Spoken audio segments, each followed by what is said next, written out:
by the love story Yesterday's Dreams. At 10:30 after the news, Facing South reports on the rising crime rates involving young people in the South. And at 11, explosive adventure with Richard Burton in The Wild Geese. That's the lineup tonight on Television South.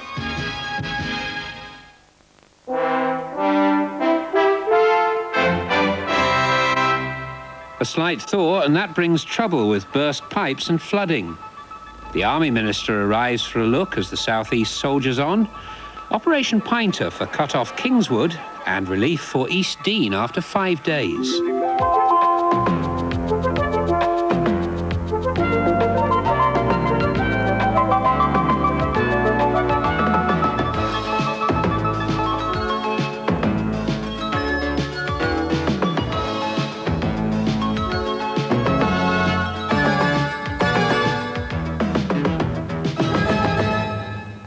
Good evening. The ice and snow have relaxed their grip a little bit on the southeast today, but the weathermen say chances of any further improvement are rather slight. This morning the temperature got just above freezing for the first time this week.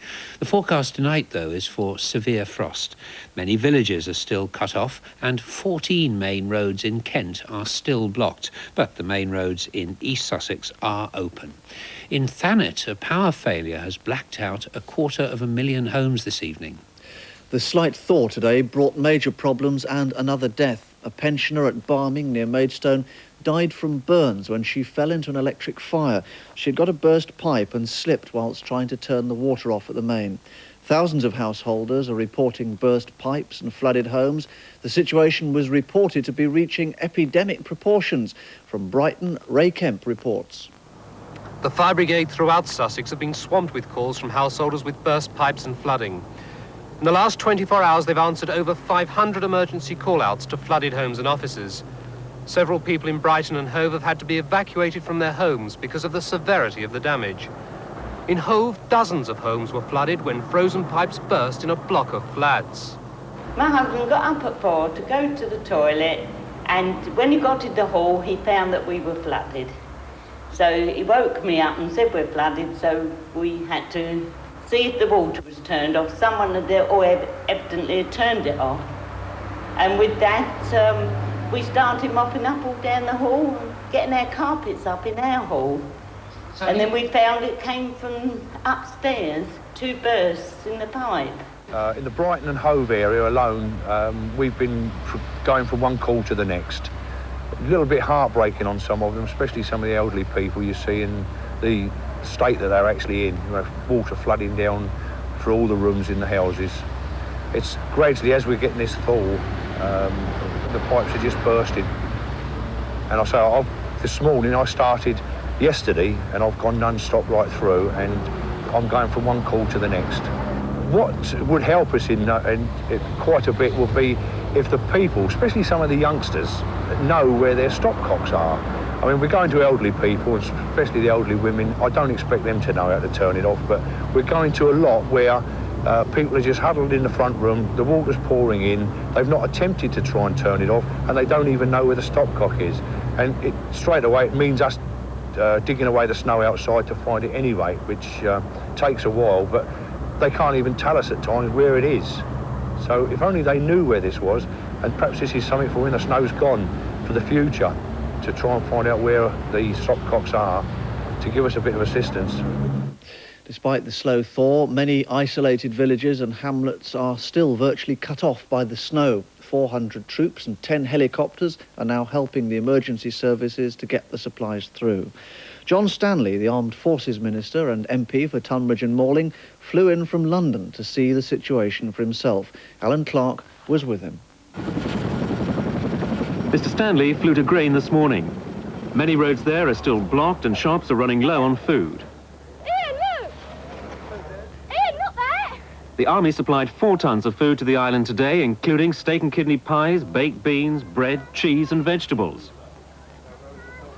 Army engineers in Snowcat struggled against snow drifts up to 8 feet high to take food to the village of High Halstow, cut off since the freeze began. No sign of the thaw here in Christmas Lane. Stocks at the post office stores were dangerously low until the Army arrived. Some shoppers got out for the first time in nearly a week. This is the first time since Sunday we have been cut off.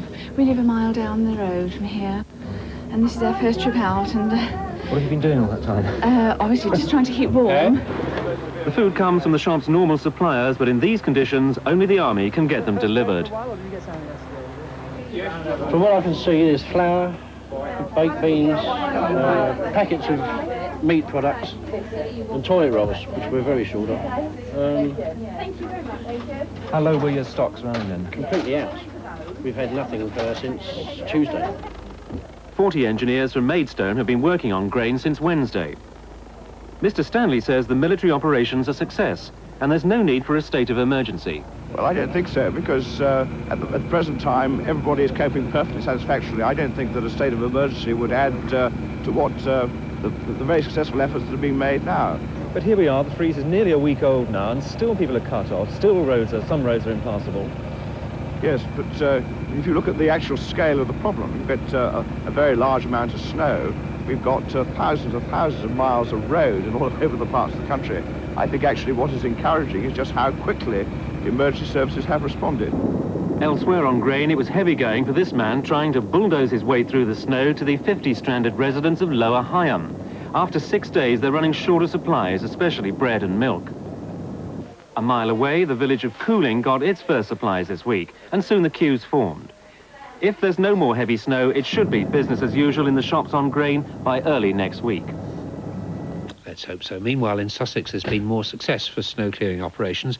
Many villages cut off all week are now back in touch with the outside world. Philip Hornby reports.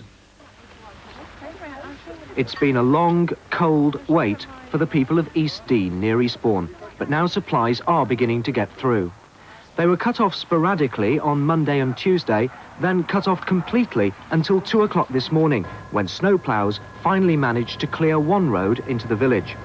Work's been going on all day to clear more, but the A259 Seaford Road is still blocked by a wall of snow 7 feet high.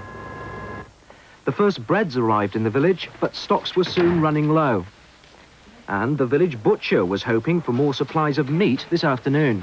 If my lorry returns in the next hour, we might possibly have some chicken on. £1.10, please.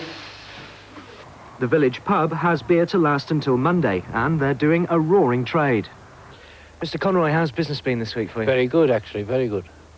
Had best winter we've had since I came here. I'm delighted.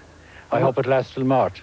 And no one else in East Dean seems downhearted either, including the village's oldest resident. How are you coping this week? All right, been here all my life. So how long have you lived here then? 86 years.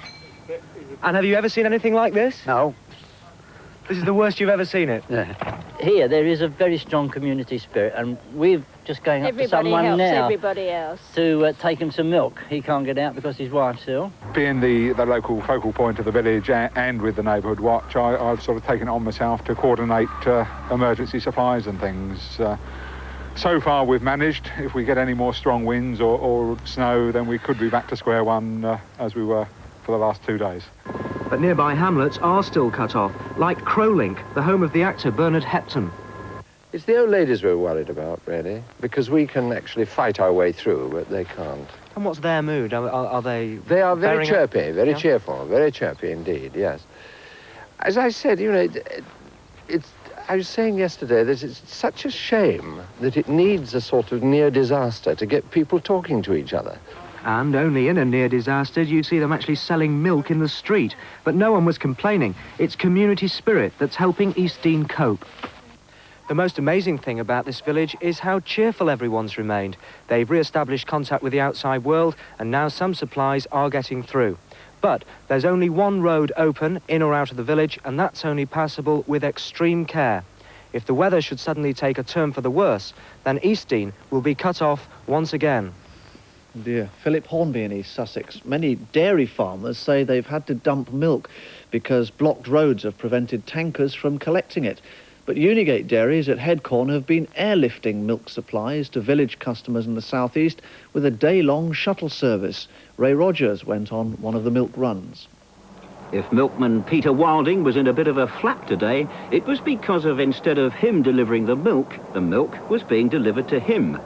He and his fellow villagers at Kingswood near Maidstone ran out of milk 2 days ago after being cut off by snow since the weekend. They turned out in force on the school playing field to greet the flying milk float.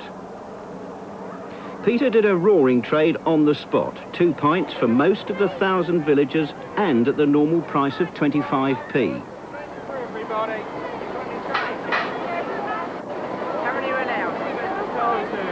Well, Peter, it's milk, but there's not a lot of it. How are you going to distribute it? Well, if we do 2 pints per family in the village, that should mean that every village will get at least some milk. Keep going, and hopefully we can do the same tomorrow if we can't get through with the van. And this is your first delivery since when? Wednesday we got up through with 200 odd pints, but we haven't been out since. Do you think you're going to start getting vehicles in soon? We might get some through tomorrow if the snowplow can get along the top road. I bet you were pleased to see the milkman. We were, yes we were. It's not the way he normally arrives, is it? No, I've seen him arrive in some forms or the other, but not this way. We're very glad to see him. I think we really all began to feel we'd been forgotten. The chartered helicopter, operating for Unigate Dairies at Headcorn, has been in the air 7 hours today, flying to stranded communities as far apart as Doddington on the North Downs to Stonegate in East Sussex. But how can the dairy afford the cost? Well, we can't afford not to do it because we've got customers who need milk. If we don't get it to them, they lose all faith in the company as a whole. So to maintain a bit of credibility and to build up confidence of customers, we need to get milk to them almost at any cost. You're getting the milk out, but I believe you're having some problems getting it in, aren't you? Certainly yesterday we had problems, but today farmers are starting to dig themselves out. Some are even hiring their own vehicles to get milk to us, and we're hopeful that if the flow continues, we'll be well set up for milk this weekend. The helicopter operation is giving a new meaning to the phrase milk float. Now, one of the main roads still blocked is the A20 at Lenham. A heavy drift at Hollingbourne that was blocking the road yesterday was cleared today, but lorries found another blockage 8 miles further down the road, as Hugh Kirby reports. Abandoned lorries surrounded by drifts up to 15 feet high litter the A20, one of the busiest trunk roads in southeast England. The army are here in force, but it's slow work shifting mountains of snow. One of the problems is that the roadsides are already piled high, and there's often just nowhere to dump it. By noon, they'd forced a way to the isolated village of Lenham, but they couldn't get any further. I'm standing on top of one of the dozens of cars that were abandoned on the A20 as this week's snowstorms reached their height. This vehicle was actually being towed to the relative safety of Lenham village, only a few hundred yards away. It never made it. Vehicle.